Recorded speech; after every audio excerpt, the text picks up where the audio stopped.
ഇതാ മാവേലിക്കര. പൊതു ട്രെൻഡിൽ നിന്നും വ്യത്യസ്തമായത് സംഭവിച്ച ഇടമാണ് മാവേലിക്കര. ഉച്ചയ്ക്ക് ശേഷം തന്നെ പോളിംഗ് നിരക്ക് കുത്തനെ കുറഞ്ഞു. അപൂർവം ഇടങ്ങളിൽ മാത്രമാണ് നിര നീണ്ടത്.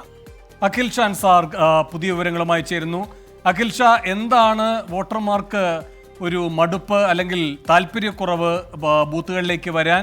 ഉച്ച കഴിഞ്ഞിട്ടുള്ള ആ സാഹചര്യം എന്തായിരുന്നു പിന്നീട്?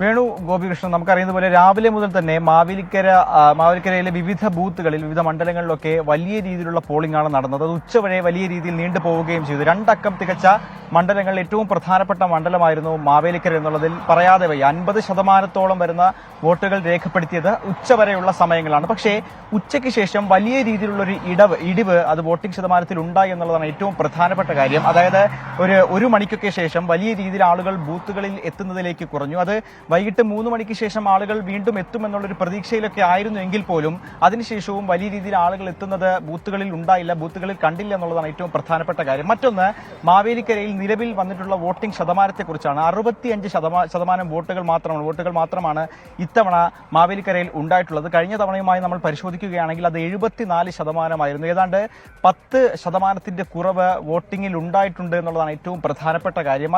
അതിനെക്കുറിച്ചൊക്കെ ഇനി പഠിക്കേണ്ടിയിരിക്കുന്നു.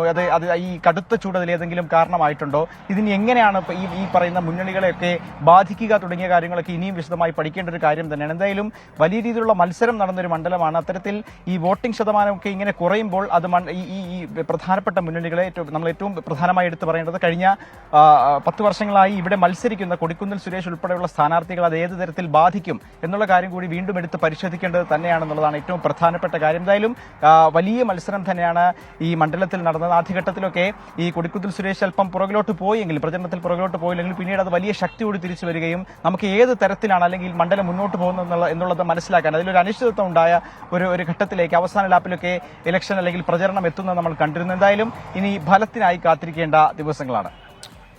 ശരി, മാവേലിക്കരയിൽ നിന്ന് അഖിൽ ഷാ അൻസാറാണ് വിവരങ്ങൾ നൽകിയത്.